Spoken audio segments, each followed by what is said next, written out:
Hello and welcome to From the Rookery End, the end of a week. End of a week with 7 brand new points after 3 great wins. Oh, not great wins, great games against Sheffield Wednesday. I missed that one. Don't know if you heard on last week's podcast. We were in Stockholm.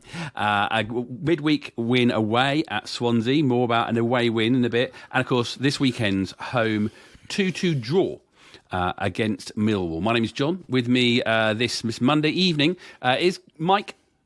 Do you know what, John? I'm almost glad we didn't make it 3 wins out of 3 because I just don't think we'd have known what to do with ourselves, would we? Watford win 3 games in a row, almost unheard of. They've sort of brought us back down to earth a little bit, but a decent week that. Good evening, John. Good evening. It's enough of a down, not too much of a down, but it's a bit of a down. That's the perfect balance. And the Brigadier, Colin Mace. Good evening. Hello, John. How are you? Well, it's been a week since we got back to Stockholm, but it was great to be back at Vicarage Road with everybody, pre-game, post-game as well, of course. But you, Colin, you watched all those games. You went and took the trip down to Swansea. In those 8 days, in those 3 games, what is it you seeing improving in this squad? What is it that you're liking about them a bit more since the international break? Well, I think if you compare the first half against Sheffield Wednesday, which was unutterably dull, I actually had a nap halfway through the first half. 10 nap with my mate laughing at me taking photographs. It was so boring. But then in the second half, he made some changes. He changed 2, I think he changed at half time. And then we started to play with a bit more intensity and then brought on a Spreer at the end for Ince, who was really playing well. And when he came on, I was like, why are you taking him off? He's actually looks our most threatening player. And Spreer comes on, and within 10 seconds, he's danced across the box and slotted it in the corner. And so you thought, oh, well, that's interesting. Here it is Saturday. We've got the win against the team at the bottom of the league. We made slightly heavy weather of it, but you sensed the improvement between the first half and second half. So I was interested to see whether we would take that on. And I went with Oliver Wicken and his son. We drove down to Swansea and we had a nice curry, actually, in Morriston. Parked the car, walked to the ground, and we had a very interesting conversation in the car about where we are as a club and how we should deal with that as fans. There's a lot of disgruntlement, obviously, about the ownership, about the finances, about the players' attitude, about where we are in the league. Obviously, we were like 18th or 19th at one point before this week. But it was interesting. And Ollie was saying some quite interesting things. He said, there's a lot of Watford fans coming to Swansea saying, we should beat these, we should win this game. Watford should beat this team.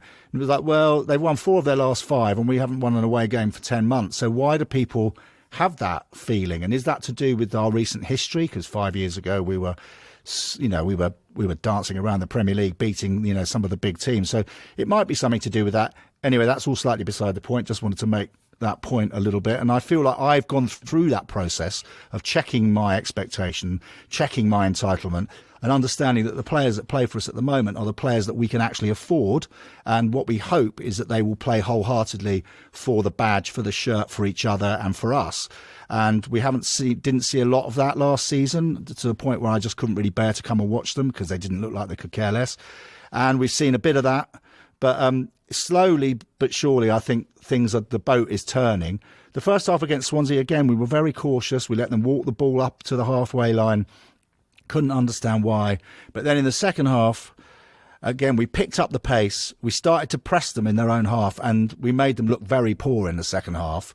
And eventually Ken came on and got his wonder goal. But what really impressed me, what impressed upon me emotionally, was not the match itself, because it was a fairly ordinary game of football in the Championship with a wonder goal. Backman made 2 very good saves right at the death from set pieces, where we don't look very good. Let's be clear, we don't look very good at set pieces at the moment. But what happened after the game was really interesting. So even the players who'd been subbed off, they ran from the dugout all the way up to where we were at the in the away end, and they were dancing, and Kone was screaming, literally screaming, and they were dancing up and down, hugging each other. Backman came over with his gloves. He ran from the dugout with his spare gloves and gave them to a child, and they were singing. We all stayed in the ground. We were all like, well, we've won now, let's get home. It's a hell of a long way home. Yeah, thanks for celebrating, lads. We need to get home. Yeah, so it felt like, oh, okay. I haven't seen that for a really long time. Okay, we won a game away from home for the first time in 10 months. Quite a lot of those players weren't at the club, I don't think, or I know, who knows. But and it's been a long haul for the fans who go away and for the players. So they got that off their backs and they celebrated it. But it also looked like, oh, these players actually want to be here. They want to be with each other. They want to be at the club and they want to win football matches. And then we went into the Millwall game and I'm thinking, please don't go back and play this kind of terribly cautious first half. And to be fair, they didn't do that. And the good thing, again, that really struck me about the game at Millwall, maybe we'll talk about that later, the players who started at Sheffield Wednesday didn't start at Millwall because Kone started and Asprilla started. And you thought, OK, can we play with that intensity in the first half? We got a lucky first goal, but we seemed to play with a togetherness, players wanting the ball, wanting to try and get the ball forward into dangerous areas. You had Ngakia and Asprilla linking up quite well on the right-hand side. So there was like, you could see the result of that celebration came into the performance on the Saturday against Millwall. And ironically, of course, in many ways, our best overall performance was a 2-2 draw, whereas the two performances previously were not necessarily as good, but we won those games with single goals and keeping clean sheets. So there are a couple of players I don't think... Hold on, sorry, let me just finish. A couple of players at the club that I think we need to talk about maybe whether they want to be with us, but the majority of that team seem like they really are beginning to believe in themselves, have more confidence. I think there's been some improvement in those 3 games, and I think we're beginning to see a bit of togetherness. I think we're beginning to see the beginning of a relationship between the team and the fans, which needs repairing after last season. So all in all, John, I think there are reasons to be optimistic, but what does that optimism mean? If you think it means we're going to get in the top 6 and go up to the Premier League, that's not the optimism I'm feeling. I'm feeling like I'm going to go and watch a team that wants to play in the shirt, that wants to try hard, wants to try and win. That's all the optimism I've got. I haven't got any grander plans. The optimism of going to some football matches and not leaving more than happy than you are miserable, I suppose. Mike, what about you? Where in terms of this team, where do you think it is? What is it that's starting to improve? Is it as Colin thinks? Is it belief, or is it the tinkering of the lineups and the players that Val's been doing? That's not again. It's you always feel weird. Things are better. I'm not saying they're amazing and things like that, but where do you think it is starting to sort of feel more together? I think what's happened quite clearly is that Valerien Ismael has abandoned the style of play that he clearly wanted to play at the start of the season. At the start of the season, we thought that might bear a little bit of fruit, and we were prepared to sort of hang on in there and take the mistakes that were inevitably going to happen. But the positives of that style of play, of that approach, soon disappeared almost entirely, didn't they? And we were just getting worse and worse with each passing week. And I think Valerien Ismael has sort of, and Colin sort of alluded to it there, has reverted to type in a degree, and it's just a lot more sort of attritional in terms of the football we're playing. Not every time, because as Colin said, the Millwall game was much more sort of us on the front foot. But I think he's changed his style of play. I think he's had to adapt because he's recognised he hasn't got the players at his... he hasn't got the players available to play the way he wanted to, and has changed. And I think when you change a system or when you change an approach, presumably they'd been building up to playing that way throughout the summer. You know, he joined right at the start of the summer and had a long pre-season that was spoken about a lot, had 9 weeks together with the majority of the squad. They've changed that, and that takes some doing.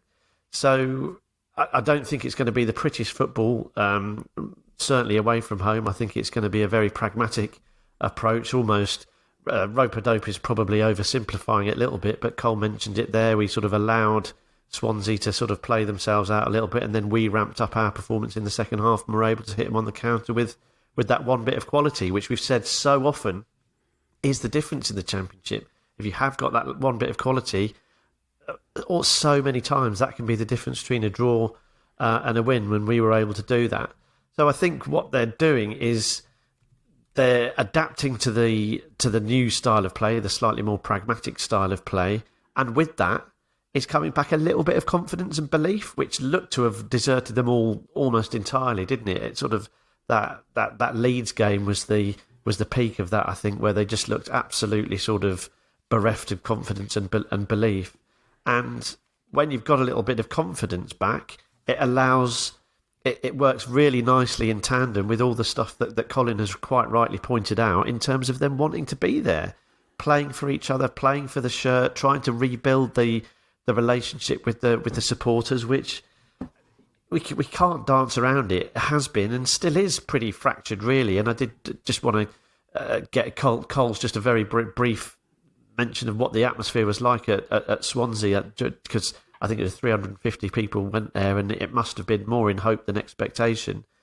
But ultimately, I think it's they're finding their feet again. And I think the majority of them want to be there. The majority of them look like they know what they're supposed to be doing. And some of those players are really starting to look better in the last week to 10 days, I think. And that is reason for us to be hopeful. I mean, look, we're still only 15th, I think it is, in the table. Had we hung on had we got the win we probably deserved on Saturday, we'd be 10th, 11th, 12th, which would be a lot more healthy and suitably clear of the bottom three for us to sort of move on to the next step of thinking about what this season could be. But I think they've done, they've turned around a rotten run of form. They've got the monkey off their back of that away win.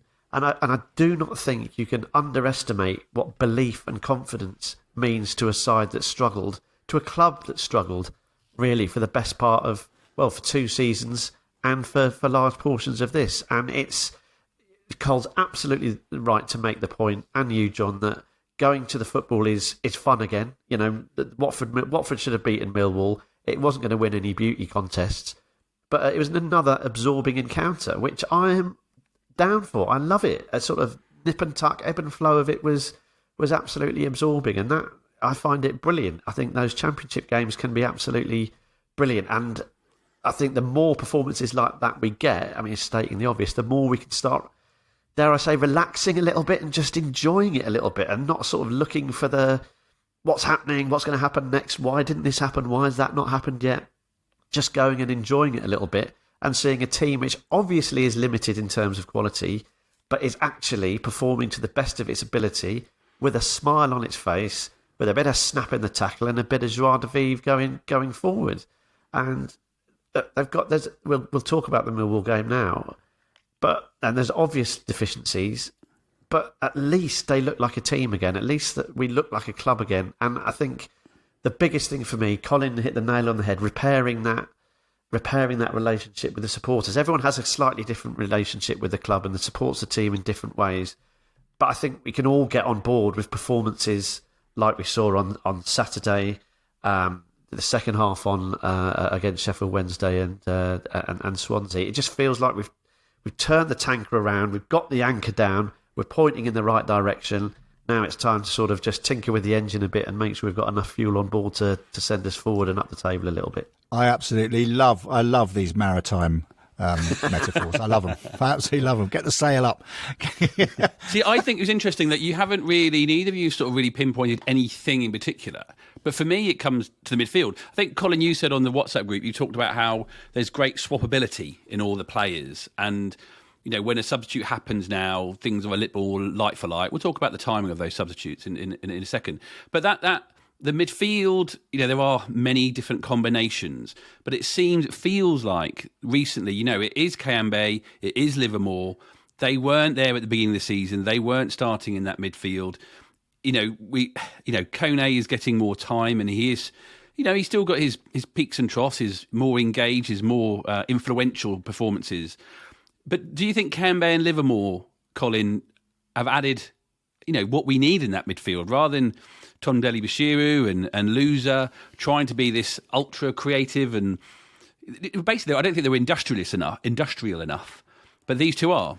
Yeah, I mean, well, you need a number 6, and in the past we've had some good ones. We had Will Hughes was converted into that role, and he did very well for us when he was playing in that sort of deep lying midfield in front of the back four. And you need a player like that in the Championship, because you need someone that can sniff trouble and also, you know, snuff out danger and drop into the back line, particularly if you're going to send your fullback. So you have to have a midfielder that's willing to to tackle and track and read the game well, and he does all those things, to drop into between the two centre halves if that's necessary, so that the fullbacks can get forward. So you go from a 4 effectively into a 3, and he is getting fit. He hasn't been fit, obviously, and he didn't look fit when, a week ago. He looked more fit in the Millwall game than he did in the Sheffield Wednesday game. But he seems to be a key player. He's also very experienced. There's something else maybe we could look at is how the squad now is being assembled with a certain amount of experience, players like Ince and Livermore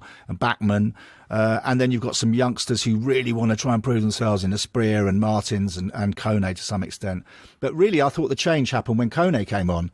Because in that first half against Sheffield Wednesday, and I don't know if you want to talk about this now, but Tom Dele-Bashiru's performance in that first half against Sheffield Wednesday was just abject.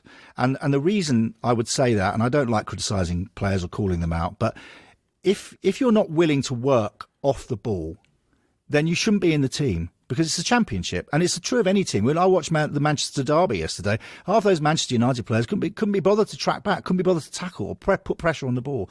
And he does this thing, Bashiru, which drives me literally apoplectic. A player's got the ball, a Sheffield Wednesday player's got the ball, he's running into our half with it, and Tom Dele-Bashiru is jogging alongside him. He's not getting in front of him, making him turn. He's not putting a tackle in. He's not putting his arm on his shoulder. He's just running along with the ball. And I don't understand that. That was a problem for me. When Kone came on, when Chak Fatadze came on, they both wanted the ball. They had more energy. And they put pressure on the ball. And that's why we came out of that game with a win. I agree with you. Kone is limited. Kiembe has his limitations, but you have to have players in that midfield area who, when we haven't got the ball, are trying to get it back. They're trying to put in tackles. They're trying to force players to turn around and pass it backwards, forcing them into making mistakes by pressurising not just one of you, but 1, 2, 3 when someone's got the ball and they're not looking like they know what to do with it. Get in there. And those players that you've just mentioned in Kiembe and Kone and Livermore, They seem to want to do that, whereas Imran Louza likes it when he's got the ball, but is he working hard enough off the ball? I certainly don't think Tom Dele-Bashiru is, and that's why I'm assuming he wasn't in the squad on Saturday. I know he missed the team meeting, but he was dropped for one game, the Swansea game, but he wasn't even in the squad on Saturday. Something's going on there, and if it's an attitude problem, then that has to be sorted out, and I trust Valerien to do that because he's shown his mettle in that regard. But you need players in that midfield that want to pressurise the ball, they want to get the ball, they want to use the ball when they've got it, they want outlets. And we have that out wide on both flanks. So those central three midfielders are there to win the ball and get it into dangerous areas. And so obviously Imran Louza has enormous quality. We know that. But he has to want to put the effort in as well. You've got to earn the right to make that pass, to get your applause. I do wonder if that has to answer John's question. I wonder if that is what's changed, that the penny's dropped. There has been some high-profile situations with discipline. Some lesser players, some greater players have been dropped for disciplinary reasons. Tom Dele-Bashiru has dropped and hasn't got back in, as you say, Colin. Louza was dropped for disciplinary reasons against Blackburn, and now he finds himself on the bench, doesn't he?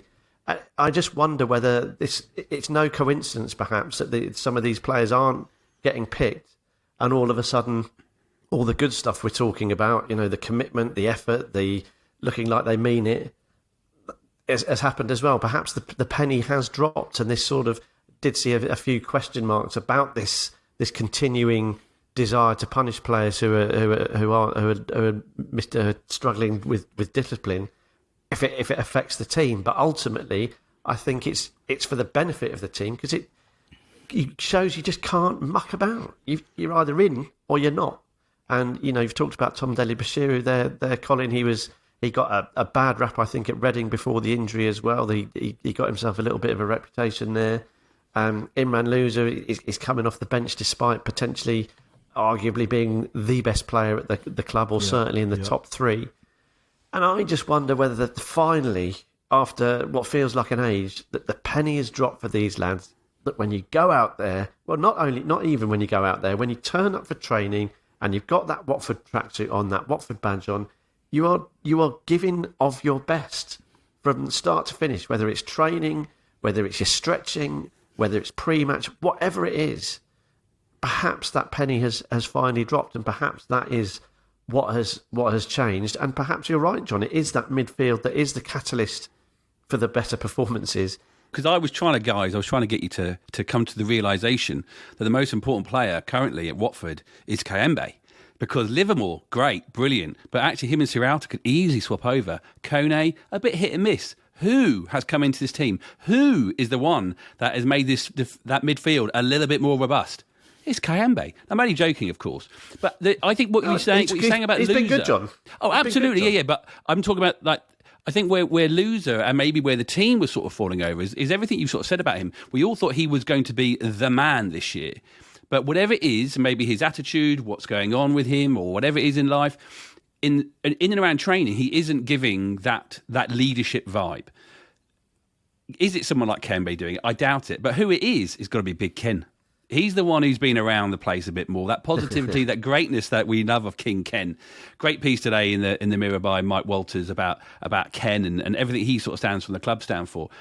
And it really feels like, actually, even though he's not the most important player, even though he did score the goal against Swansea, he isn't that most important player for to get the win. But actually, his attitude, his values, the levels, the levels he's putting in, and those are back in that training. That, I think, is being probably the biggest turning point for me. And that gives the leadership, and that gives the space almost for those younger players, the Kones, the Esprias, the Martins, to not feel like it's all on them because Loser's not necessarily stepping up and being their leader. It really feels like that was the most important part for me. Yeah, I think it goes back a little bit to the blend between experience and youth. If you're Martins, and he had a difficult game at Swansea, they triple teamed him when he was obviously identified as a threat. As soon as he got the ball, they were on him. They were all over him, and he couldn't get out, he couldn't escape, he couldn't find space, and eventually he comes off and Sema comes on, and Sema's just a big old bully and bullies them and gets the ball and gets the goal. But if you're in training, someone young like Martins who really wants to prove himself and be that next Brazilian, if you like, off the cab rank that might break into the national side like Richarlison has done. You're watching Ken, you're watching his attitude in training, and you're watching him turn up half an hour early, to make sure he's there on time. And you think, that's what I need to do. I need to be that good at everything else, not just on the pitch. And so I think that's good. I think Espria is the same. I think Ince is an experienced player. I know his career's been very checkered, but when you watch him play, there's definitely a quite elegant, classy player in there. It's just about consistency with him. But again, if you're Espria and then you've got someone like Livermore walks over to you in training, puts his arm around you and says, come on, Yasser, pick up the pace, son. Let's have some more intensity. That's what you need at a football club. You need the old heads, bringing through and giving that the right attitude to these young players. So they say, I want to be like him. I want to do what he does. Look at him go in training. He never stops. He's like, so that's important. And I think that will breed a kind of confidence and togetherness. So, yeah, I think Ken is absolutely vital. I think he's vital, and more so now than ever before, and he's proving it on the pitch, which is brilliant. And there's 3 games, Mike. 2 clean sheets and the draw, letting 2 goals. I feel like I have to give you a little bit of a go, Mike. Do you think it? We've seen a bit of change. We know it hasn't been great. I feel like it feels a little bit like Bachmann. It feels like he's a little bit more comfortable. I'm not saying he's ultra comfortable kicking that ball around and passing it across the back of the team, but defensively, 2 set pieces, muscled out of it quite a lot. It wasn't. That was our downfall from on the weekend. But simply did have 2 clean sheets prior to that. Yeah, more by luck than judgment. Yeah. I think. Swansea scored. It was ruled out rightly, I think. For a push, was it? Yeah, there was a block, wasn't there? I think in the build-up that stopped the Watford defender getting across. But Millwall had 2 corners on Saturday, and they scored from both of them. I mean, the first one was recycled from the corner. In fairness, but Watford had chances, a multitude of chances to get the ball away, and failed to do it. There's no way that they should be having that chance when we've had the ball at our feet to either get rid of it, put it out, whatever. They weren't able to deal with it, and ultimately Fleming scored with the header shortly after we'd gone ahead, which was disappointing. And then at the other end of the match, bookending the game. 2 corners they had, which shows, and their only threat was set pieces. Hurt and Sierralta, who I think has looked pretty good since he's gone back into that centre back berth, got themselves into a mix up and allowed Harding to score completely unchallenged. People would point the finger at Dan Backman, but it was very, very close to him. I don't think you've got much of a chance when someone's meeting a corner on the full with a header from 4 yards. If that's the job of your defenders to get you've got 2 hulking great centre backs for a reason. Get your head on it and get it clear.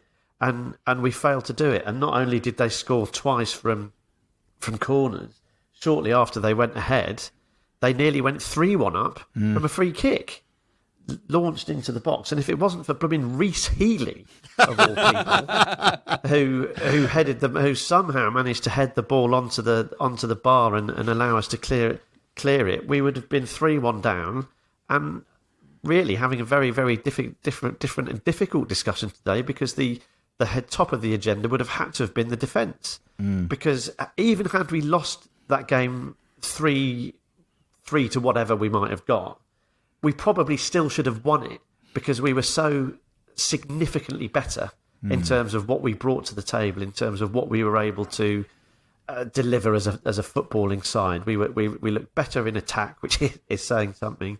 And Millwall's only threat was set pieces.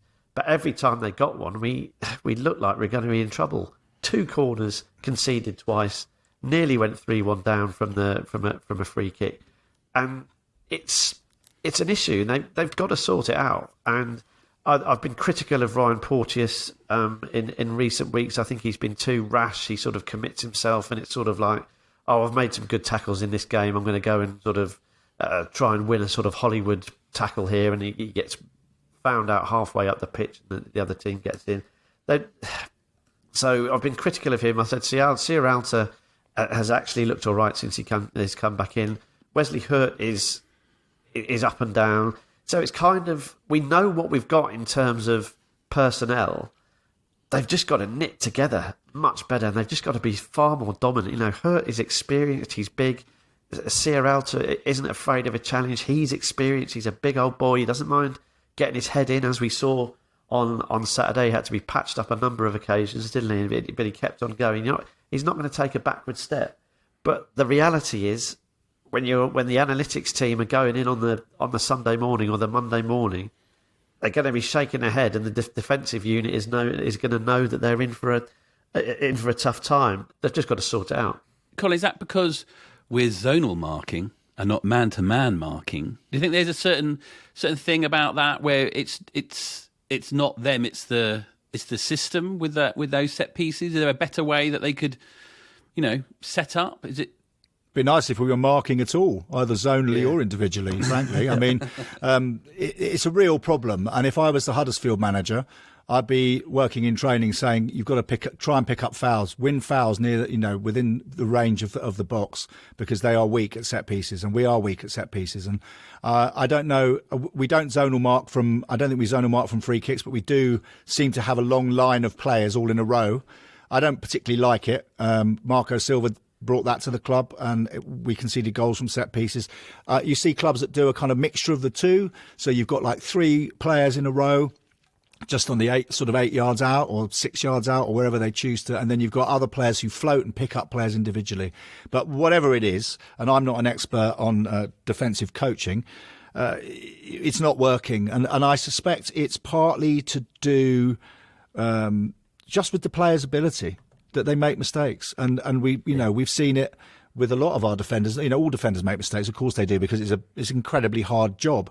But at the moment, it's our real Achilles heel. It just looks like any high ball into the box, we don't look comfortable dealing with it. And that might be the personnel. I'm with Mike. I'm not sure about Porteous. I know he goes and plays for Scotland and everyone thinks he's great. I think of the 3, I'm not even going to include Matty Pollock in this conversation, but of the 3, I think Hoot and Sierralta are the best, or the better of those 3. But I know when we played a 3 against Middlesbrough, when he played all 3 of them, it was an absolute disaster, because they left enormous gaps between each other, and when Middlesbrough walked the ball through us. So I think a back four is right. I think now we've got Livermore up and fit and playing, and hopefully he played for 90 minutes on Saturday. Hopefully he can keep doing that. Maybe that will help. But I think it's just about training ground. It's about just drilling. What do we do? And making sure they know their jobs. Don't panic. The first goal was just panic. They just didn't clear the lines. It's bouncing around in the box, and eventually the lad just heads it in at the far post. That shouldn't happen. It's a corner. Okay, if someone gets up and beats you to it and heads it into the net, that's okay. You can kind of live with that. If the striker does it right and he gets in front of you, you can say, well, I shouldn't have let him get in front of me, but he jumped and I couldn't get, and I was under him and I couldn't, but when it's like not cleared 2 or 3 times, it's bouncing around. It's like that cannot happen. It looked like it was going to be a battle of who can be the least worst defensively was going to come out on top, wasn't it? Which is not good. John, can I just shock you? On the plus side, that's right, on the plus side. Can I just say to everybody, we do joke all the time about Michael being a bit too negative about things, but he has the most positive outlook on life that many of us have. We don't get it across on this podcast enough. He is a very positive person. Go on, Mike, go on then. I thought, and I was really impressed with Ngakia. Well, I was going to say, because he's played the full 90 minutes, and we talked about these young players. Colin mentioned them, taking opportunities. He seems to be a player who's sort of taking his opportunities. Again, maybe it's his whole thing because he's been around Watford for a long time. He's seen how quickly the managers change.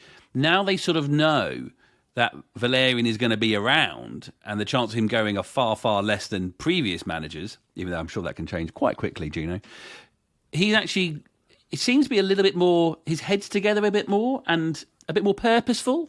I think he's just worked at it, John. I just think he's kept his nut down and he's kept going. But you know what I mean? We said about João Pedro going to Brighton. What's great, he's going to go and have a manager, consistent manager, and that will make him a better player.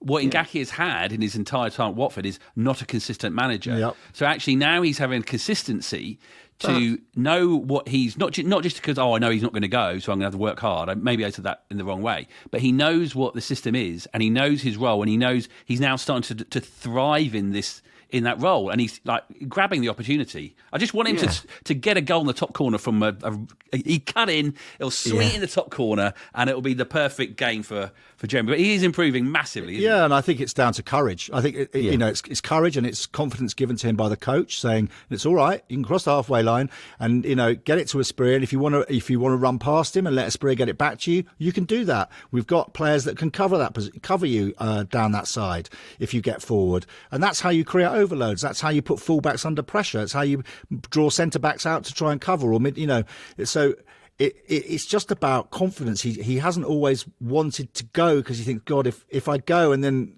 they come down that side and cross it and they score, then I'm going to look like I was out of position. But you need a coach that says, no, that's okay. That's my responsibility. I want you to link with Asprilla. I want you to work together on the training pitch, to work out what your patterns of play are. And on Saturday, they linked up really well, I thought, at times, and did put that left fullback of Millwall under quite a lot of pressure.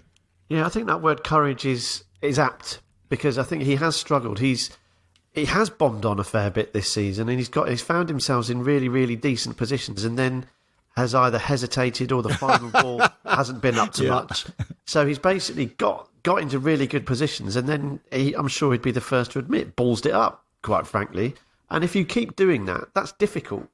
Because you think, well, I think I'm a right back. It's probably a little bit safer if I just do this and we'll let one of the other lads do it. And we know that footballers do that. And again, it comes down to confidence. And I just think he looks. Courage is a great word, Cole. I think he looks like he's coming out of himself a little bit. And it may well be, John, that it's that the managerial style of Valerien Ismael, I suspect, is very, very good as a man manager. I think I can imagine him coaxing the best out of some of the players who we might think are a little bit potentially more timid. He's got that lovely sort of growly, bassy voice, which must be very calming when speaking to a player one-on-one. I think that'd be a good thing for him. And on the other side, I think someone else who might be benefiting from Valerien Ismael, taking a little bit longer to see these sort of green shoots with him, but is Jamal Lewis. I think the first game I think he came on. Did he come on as a sub? I can't remember his debut for Watford. We're like, right, he looks like a proper defender. He looks like a footballer. Everything hangs right with him. He moves well. He passes. He clips the ball nicely. He tackles, and then he fell off a cliff. Really, I thought he looked really poor, along with the rest of the side. In fairness, and then I thought this Saturday against Millwall, he played the full 90 minutes, and I thought he was a participant, and he was an active participant throughout. He defended well, and he was getting forward deep into the game. And I thought when Martins came on in particular, the two of them really sort of sparked off each other, didn't they? Built up a head of steam, which was exactly when it was needed, because in that second half we ground to a halt. We didn't get going after what was a really positive first half. We earned that first goal. Asprilla gambled, got the rebound from a KM-based shot. We've given him credit earlier, so he doesn't get a technical assist, but he does get an assist for the goal, really, because he fired it in and it calls the rebound and all that. Asprilla should have put us 2-1 up. Point blank save from the keeper, incredible save from very, very close range. So I thought it was a really, really decent first half from us, apart from the defensive woes that we've already spoken about. But then we just didn't get going at all in the second half. There was the long injury to Sierralta, and when we needed that little bit of spark, it did come, I felt, down the left, with Jamal Lewis linking up with Martins, and of course ultimately the equalising goal with Loser getting down the left and getting the ball in. So whilst the centre backs have got some work to do, and they are going to make mistakes, because as Colin said, we've all said they're limited. I think Ngakia was good. I think Lewis was good as well. And I think there's a question about whether Ryan Andrews gets back in. We've talked about discipline. He was. I still think it was a harsh sending off personally, but he's been sent off, and then he's kicked the water bottle. It's ended up in the crowd. Again, that's an accident, but it's that little bit of petulance that's given him an extra match ban, which again is harsh, but that is what it is. And we're talking about discipline, and we're talking about pretty fine margins with getting the best out of this team and this squad. It's talking about having an arm around Jeremy Ngakia. I think Ryan Andrews is a better footballer, but in terms of what Jeremy Ngakia has evidently worked hard to get to where he is, his performances are improving. Arguably his best performance of the season, I would have said, on Saturday. To take that away from him is difficult. So I think for Valerien Ismael to have that headache, that head scratcher, is really good, and that's a positive about our defensive situation at the moment. And with the change in midfield, things are looking good. We just need to sort it out up top, don't we? Can I add one more thing, John, about Saturday, and it's something that I was worried about as I walked to the ground, because I've been to a few Watford Millwall games, including the one in the Cup a few years ago, and the one last season where poor old Loser broke his ankle. They've often bullied us physically, and they've often come either to Vicarage Road or at their place, and they've got up in our faces, and they've made it, and we've kind of wilted under their physical kind of dominance. And on Saturday, I thought that didn't happen. They tried it. I mean, there was one tackle on Asprilla. It wasn't even a tackle. He had the ball out wide on the right in front of the Elton John stand. He had a player with him who was trying to get the ball off him. This other player just ran up and body charged him and into the barrier. And that's the sort of thing that they've done to us in the past, to sort of scare us a little bit and thinking, I've got to get rid of it because I'm going to get tackled in a minute. But I thought what was good was that we stood up to them, but the way we avoided being bullied was that we just moved the ball a lot quicker. So, they tried to, you could see them sprinting to close someone down, and they just moved the ball out to the right or out to the left. And then that run, that energy that had been expended by the Millwall player was purposeless. And then we just kept moving it, trying to move it to stop that kind of take away their physical advantage, because they are a big physical side.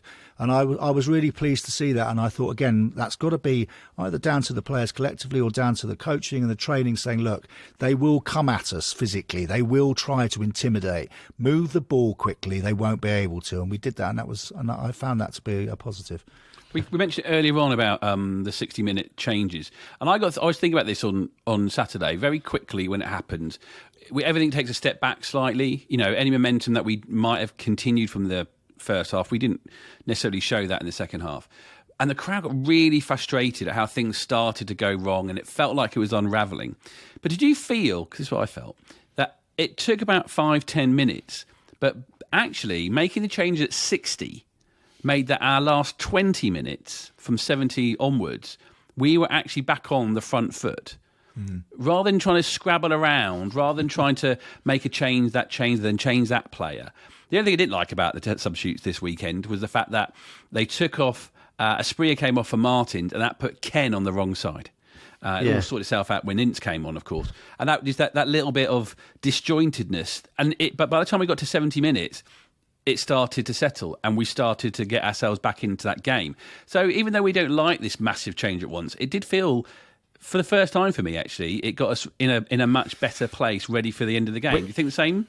I think that's what you're saying. I think potentially you're saying that with hindsight, John, which is fine. I remember seeing it and going, "This is really annoying. We're going backwards." I remember that. That wasn't in hindsight.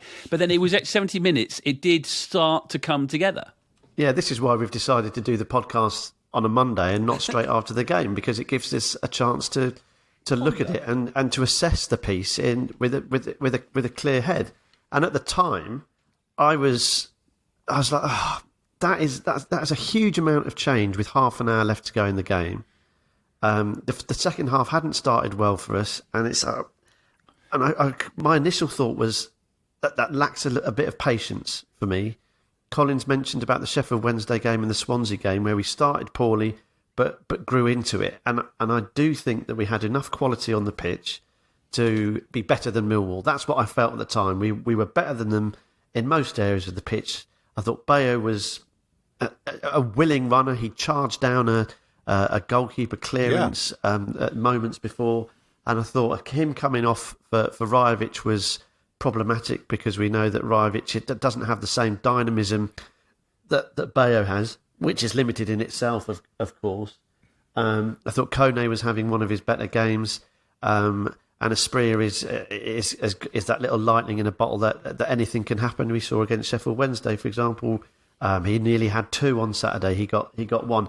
So I just felt that it was a premeditated switch up, and it felt to me that he's decided that's what he's going to do to bring on fresh legs, almost like a rugby substitution. And I thought it smacked of impatience, personally, at the time.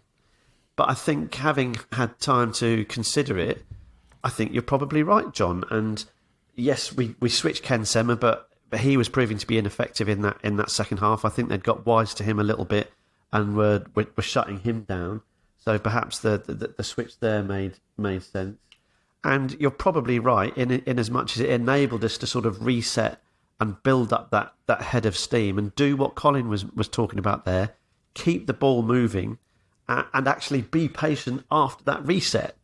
Because if you look at the equalising goal, crossed by Loser, headed in by Rajovic, two of the three substitutes that came on the hour. So when you look at the stats and the facts and figures of the game, you can't argue that it was a successful substitution. I still potentially think it's perhaps a bit early in the game, because it does seem to happen pretty much regimented, isn't it? It's like clockwork. These subs happen.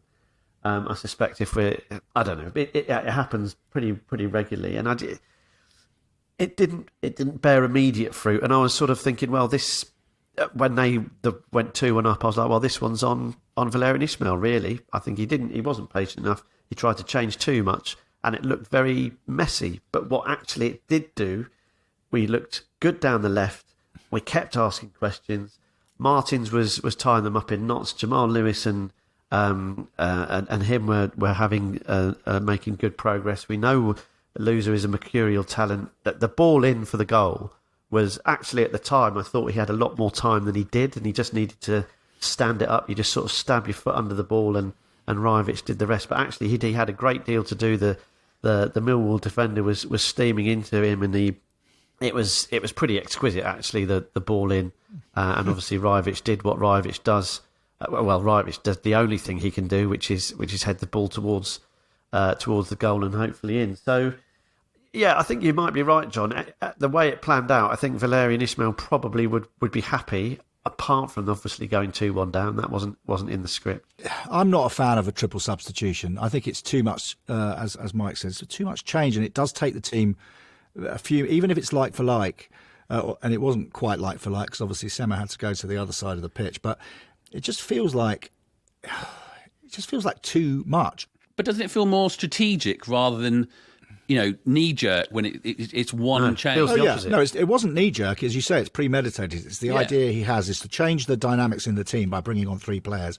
And you could argue, I suppose, that the opposition, they've got 2 choices. They either go, right, we can rest it off them now because they're going to have 5 minutes where they're all looking at each other going, I'm not quite sure where we're who, and we can wrest control of the game. Or they think, blimey, they brought 3 players on, and now who am I picking up and what am I doing? So it can go either way, I suppose. I felt on Saturday that our levels dropped because the change was too much. But if they've practiced it and they know that, and they know that's what's going to happen in training beforehand, in preparation for the game, then I suggest it can work. And as you say, 2 of them contributed to the equaliser.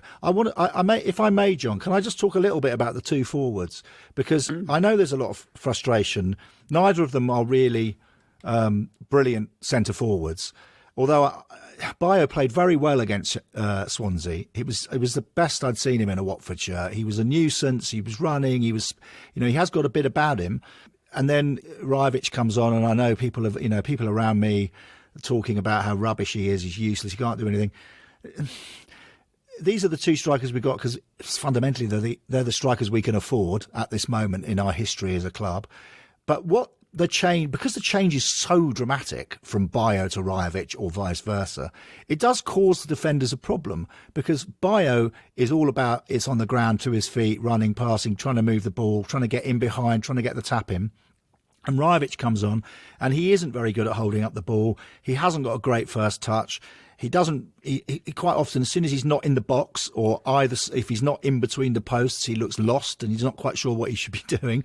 But if he stays in that position, on the penalty spot between the posts with a couple of centre halves, he will score goals. And I think he's scored 5 now in the season so far. So I think that the combination, neither of them are really anyone to get excited about as centre forwards. You want your centre forward to be the star of the show. They're not that.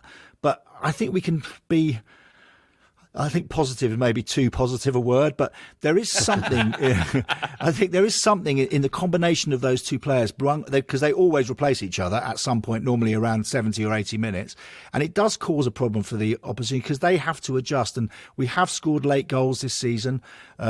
We've scored 3 late goals, if you like, this week to equalise and to win the other 2 games. And scoring late goals is something that Watford hasn't historically done, or at least not since the 80s.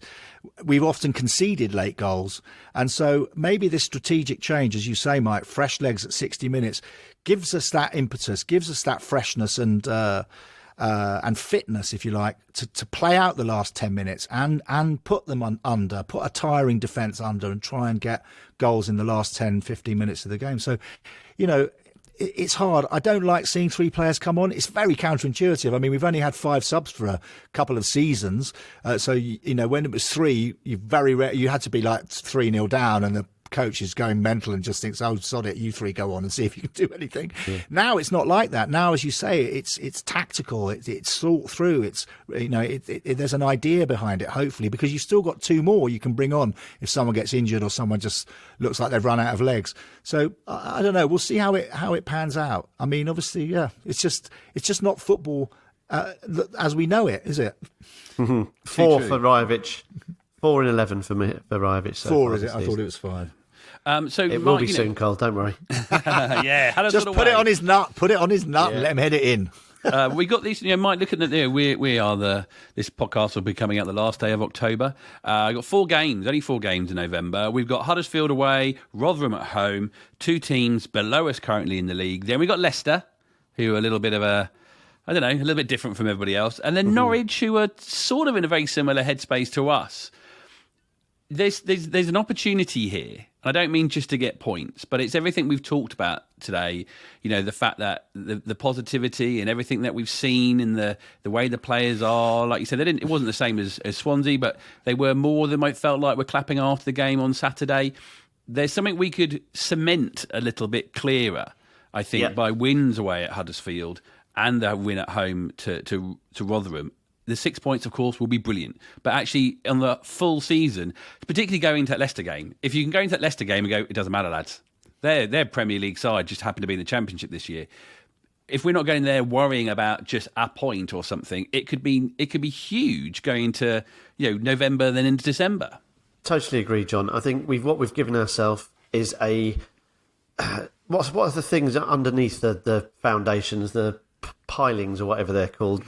We've got a chance to build a foundation. Boat analogies need to come back, Mike. Now we're going to the building site analogies. Yeah, I'm loving it. Yeah, get the windows in. Paint the. I've got a little very stubby pencil in my mouth and a hard hat and a little book that I'm writing in.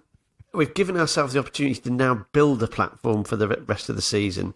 And I think this next little clutch of games, you're right to identify Huddersfield and Rotherham. I think the 6 points there for the taking. I would take 4. Because then I think, as if Jace was here, he'd always say, draw your away games, win your home. And I think 4 points is an entirely appropriate expectation from those 2 games. They're going to have to stick with it to do it. As Colin said, the Huddersfield will be working on winning free kicks, getting corners into the area because they know that that's where we're weak. So we're going to have to stand up to the challenge. But there are 2 games there that we get ourselves out of the muck and bullets, don't we? We get ourselves out of the real nonsense if we can get 4 points or even 6 from those games. Then we go to Leicester, like you say, John, and it's the pressure's off a little bit. And who knows? We have got talented players in the squad, didn't we? Often against better sides, players like Espria, Martins, Loser, Tom Ince, if he comes on, are able to express themselves and have more an impact against better sides because of the space that is potentially afforded to them and the less sort of hectic nature of the game. But so Leicester, let's park it. But who knows? But going into that off the back of 2 poor results would be very, very different to going into it off the back of some decent, solid ones. All I want us to do is to build on what we've achieved this week. We've turned it round. The anchor's down, and now it feels like we've sort of weathered the immediate storm, at least. What we don't want to do now is turn back into it.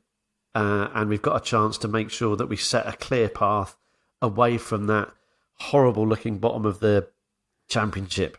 And these next 2 games, if they carry on doing what they've been doing, carrying on incrementally getting better, believing in each other, believing in the boss, standing shoulder to shoulder. Colin's absolutely right to say that we stood up to the physical challenge of Millwall on Saturday. We just didn't fall for it. We didn't bow to it. We didn't bottle it like we would have done previously. And there's a lot in that.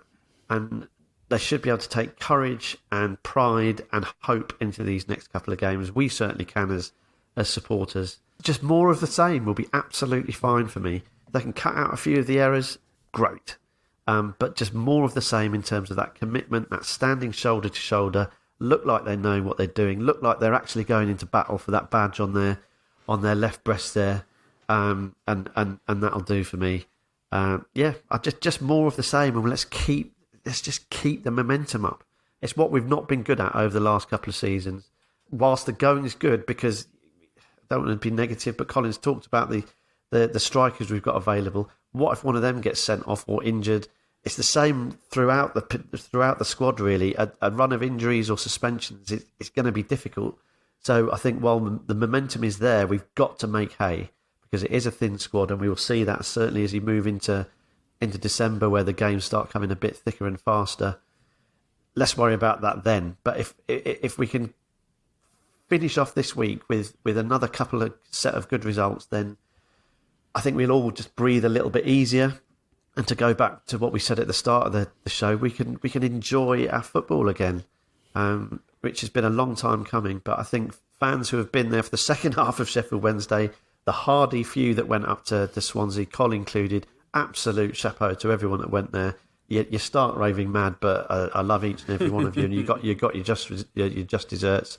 And I think everyone probably that came away from Millwall will probably have enjoyed it in some way or another. And ultimately, as a football supporter, that's what you want.